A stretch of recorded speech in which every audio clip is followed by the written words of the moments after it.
it's Jose, the Science Smasher. I'm a science educator at the Denver Museum of Nature and Science. And with the museum closed to the public, I've been thinking, are there ways that I can bring science from my home to your home? You know, being at home these last couple weeks, I've learned a lot about myself that I kind of forgot. Like, for example, I really love snacks. I love snacks. And one of my favorite snacks is s'mores. Please, sir, I want s'mores. S'mores?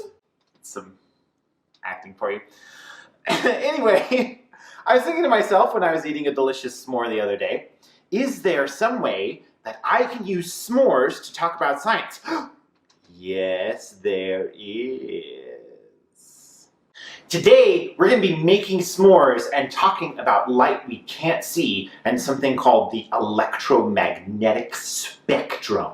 But first, we got to talk about some things you ought to know. Otters, they're so cute. They eat food on their bellies.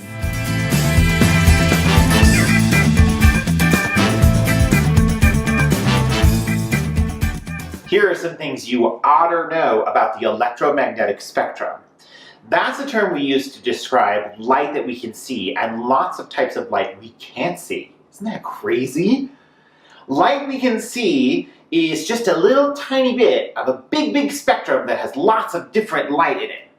Now, for a long time, nobody knew that there were types of light that we couldn't see until 1800. Then an astronomer named William Herschel, he really loved to find things in space. He and his sister Carolyn, they found like hundreds of things nobody had ever seen before in space with a big telescope they built out right on the side of their house. And one of the things William Herschel wondered was if the colors of the rainbow had different temperatures. So he did an experiment using a box, a prism, and 3 thermometers. He was able to measure the temperature of the different colors of the rainbow.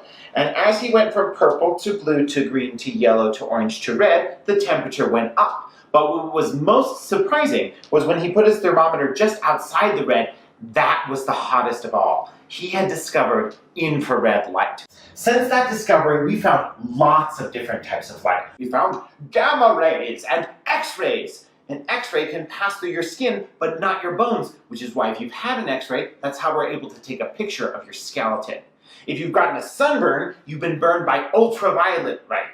And when we talk on our cell phones, we use radio waves, which is another type of light, to talk to each other. Light can travel like a wave. And just like waves in the ocean, which have peaks and valleys and back to peaks, light has peaks and valleys. Now, the length between peak to peak, or the wavelength, determines how much energy light has.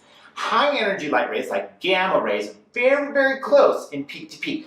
Gamma rays, X-rays have a lot of energy. Radio waves have a big distance from peak to peak, almost like this, my radio wave dance. Radio waves. There's actually a type of light you can't see that you probably use all the time. It's about 5 inches across. We call these microwaves. And we're going to be using microwaves in our experiment today. All right, now's the time to do our s'mores experiment. We're going to be using light we can't see, part of the electromagnetic spectrum, to cook our food, microwaves. Okay, so I've got a microwave-safe plate, and now I'm going to make my s'mores. Now I'm using graham crackers, chocolate, and marshmallows, because it's a s'more. But if you don't have all these ingredients, that's okay. You can use other things as well. Sometimes I'll do this experiment with chocolate chips you might use for baking, or you can even use like little cubes of cheese for this experiment as well. But I'm going to do s'mores because I love me some s'mores. You know how I go. I'm going to take the graham crackers out, and I'm going to set them out in a sort of grid, like so.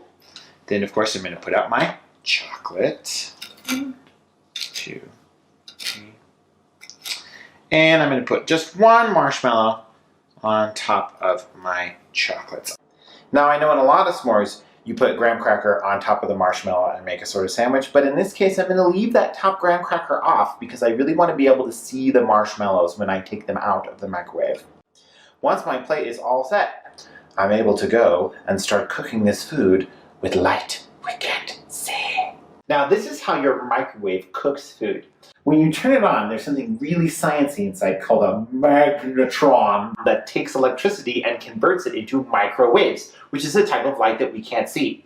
Now microwaves are about 4.5 inches from peak to peak. After it turns on, the microwaves come out of the magnetron and start bouncing all around inside the microwave. Now, the microwaves are just like an X-ray. They can pass into the food and start to make the molecules inside wiggle around, which heats them up. That's how it cooks your food.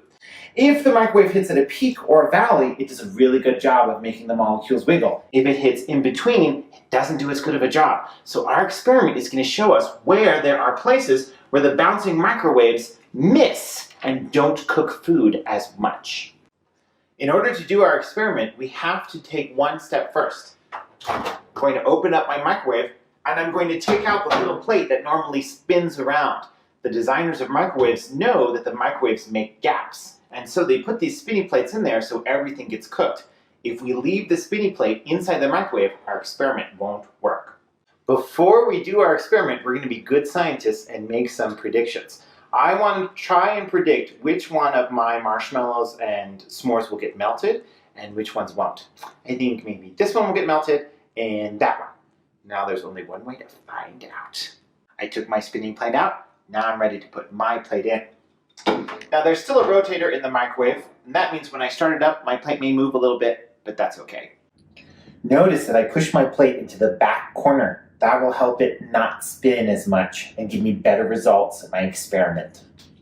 Okay, I only want to put on 15 seconds. No more than 15 seconds. Now the microwaves in there are moving at the speed of light because it is a type of light. That's really, really fast. Light goes 1 foot in 1/1000th of a second. If you could run at the speed of light, you could run around the entire Earth 7 times in 1 second. All right, let's see the results of our experiment. Oh my goodness. Look at this. You can see that this one right here has some melted chocolate. Ooh, and that's a really melty, gooey marshmallow right there. But this one has barely melted at all. The peaks and valleys of the microwaves really hit this s'more right here, but barely touched this one. That's why we have that spinny plate in there. You can see that this one's not as cooked, but this one definitely is. Right, I predicted that this one would melt a lot, but I also predicted that this one would melt a lot. This one melted a lot, but this one really didn't. But that's okay. Sometimes your predictions don't come true. That's part of being a scientist. One thing I do notice is that the ones closer to the walls of my microwave got really cooked well, and the ones closer to the middle didn't. Maybe next time I microwave a burrito, I'll make sure to put it sort of on the edge of the plate instead of right in the center. Then maybe it will be more cooked. A little useful experiment right there. But here's my favorite part. It's usually not a good idea to eat science experiments, but we're going to make an exception in this case. Here we go.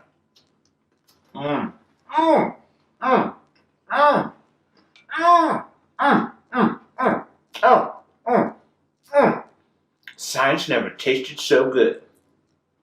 And that is our s'mores experiment. We learned that there are lots of types of light we can't see on something called the electromagnetic spectrum. When you go from peak to peak and there's not a lot of distance in between, or your wavelength is short, you have a lot of energy, like gamma rays or X-rays. But when you go from peak to peak and there's a lot of distance in between, you have low energy, like radio waves.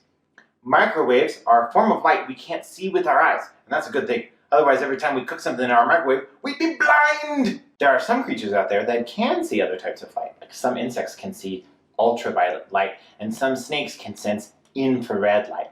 We see just a little bit of the electromagnetic spectrum, visible light.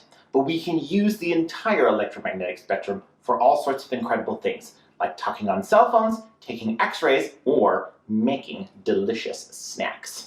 If you like, you can snap a photo of you eating your sciencey s'mores and share them using the hashtag DMNSCienceParty. And stay tuned for more experiments from Jose, the Science Smasher.